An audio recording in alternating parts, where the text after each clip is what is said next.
कभी सोचा है, हम जैसा सोचते हैं, महसूस करते हैं या बर्ताव करते हैं, वैसा क्यों करते हैं? हमारे दिमाग के अंदर आखिर चलता क्या है? तो चलिए आज इसी रहस्य को थोड़ा सुलझाने की कोशिश करते हैं और मनोविज्ञान की दुनिया में उतर कर देखते हैं कि ये विज्ञान हमारे मन के बारे में क्या कहता है। तो आज हम क्या क्या समझने वाले हैं? सबसे पहले तो यही जानेंगे कि ये साइकोलॉजी यानी मनोविज्ञान है क्या चीज़।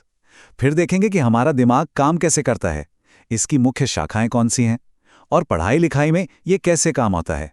और हाँ, आखिर में कुछ बड़े ही मज़ेदार फैक्ट्स पर भी बात करेंगे। चलिए शुरू करते हैं सबसे बेसिक सवाल से कि मनोविज्ञान शब्द आया कहाँ से और इसका असली मतलब क्या है। ये जो शब्द है ना, साइकोलॉजी, ये ग्रीक भाषा से आया है।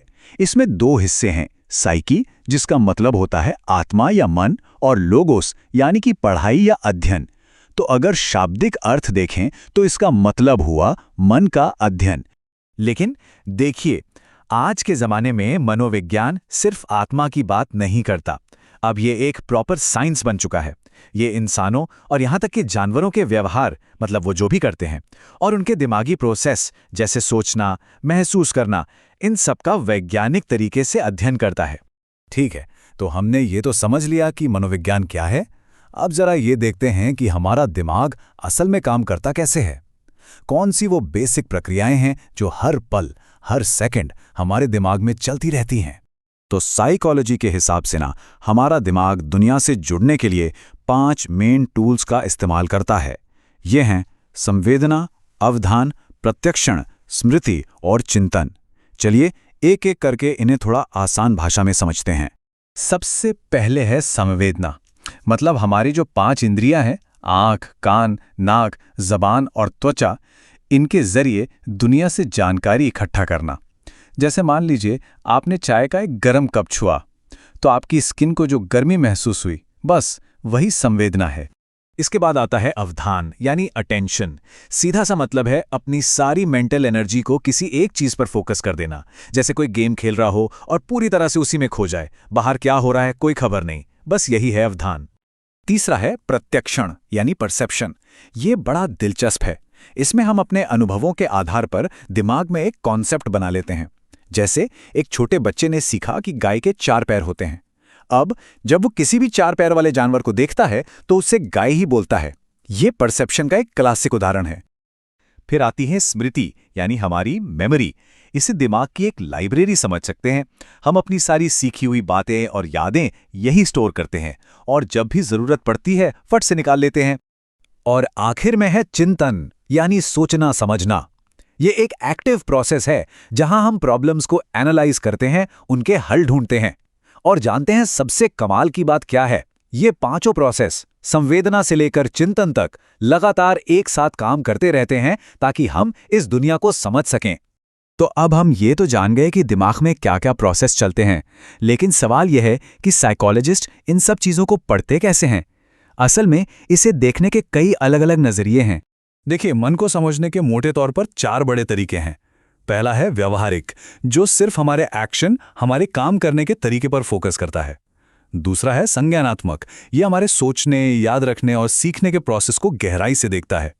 फिर आता है विकासात्मक मनोविज्ञान, जो ये स्टडी करता है कि हम जन्म से लेकर बुढ़ापे तक कैसे बदलते हैं। और आखिर में है शैक्षिक मनोविज्ञान, जो इन सारे सिद्धांतों का इस्तेमाल करके पढ़ाई लिखाई को और बेहतर बनाने की कोशिश करता है। चलिए अब इसका एक प्रैक्टिकल इस्तेमाल देखते हैं और ये जानते हैं कि ये सारे मनोवैज्ञानिक सिद्धांत असल में शिक्षा के क्षेत्र में कितने काम आते हैं। जरा एक ऐसे क्लासरूम के बारे में सोचिए जहां हर बच्चे की जरूरतों का ध्यान रखा जाता हो। बस शैक्षिक मनोविज्ञान यही करने में मदद करता है। ये टीचर्स को समझाता है कि हर बच्चा अपने आप में अलग है। इससे उन्हें एक बेहतर सिलेबस बनाने में मदद मिलती है और सीखने का पूरा प्रोसेस सबके लिए आसान और मजेदार बन जाता है। मनोविज्ञान का एक बहुत ही पावरफुल कॉन्सेप्ट है जिसे कहते हैं पुनर्बलन या रीइंफोर्समेंट। देखिए, इसके 2 पहलू हैं। एक है पॉजिटिव रीइंफोर्समेंट, जैसे किसी बच्चे ने अच्छा जवाब दिया और टीचर ने उसकी तारीफ कर दी। इससे वो अच्छा काम दोबारा करने के लिए मोटिवेट होगा। दूसरी तरफ है नेगेटिव रीइंफोर्समेंट, जैसे किसी गलत काम पर डांट पड़ना। इसका मकसद होता है कि उस गलत व्यवहार को रोका जा सके। ठीक है, तो हमने सिद्धांत और उनका इस्तेमाल तो देख लिया, लेकिन ये फील्ड कुछ बहुत ही हैरान करने वाले फैक्ट से भी भरी हुई है। चलिए अब कुछ ऐसी ही मजेदार बातों पर एक नजर डालते हैं। क्या ही बात पता है कि हमारा दिमाग एक बार में बहुत ज्यादा चीजें याद नहीं रख सकता। औसतन हम सिर्फ 5 से 9 चीजों के बीच ही अपनी शॉर्ट टर्म मेमोरी में रख पाते हैं। साइकोलॉजी में इसे मैजिक नंबर 7 का सिद्धांत भी कहते हैं। और कुछ हैरान करने वाली बातें सुनिए। जब भी हम कुछ नया सीखते हैं ना, तो हमारे दिमाग का स्ट्रक्चर सच में बदल जाता है। और हाँ, अगर कभी मूड खराब हो तो जबरदस्ती मुस्कुराने की कोशिश कीजिएगा। यह सच में काम करता है, क्योंकि इससे दिमाग को खुशी का सिग्नल जाता है। एक और चीज, हमें किसी भी लिस्ट की पहली और आखिरी चीजें बीच वाली चीजों के मुकाबले ज्यादा आसानी से याद रह जाती हैं। तो आज हमने मनोज्ञान की दुनिया में एक छोटा सा गोता लगाया। अब एक सवाल सबके लिए, आज जितनी भी बातें हुई उनमें से ऐसी कौन सी एक बात थी जिसने किसी को भी अपने सोचने, महसूस करने या काम करने के तरीके को एक बिल्कुल नए नजरिए से देखने पर मजबूर कर दिया हो?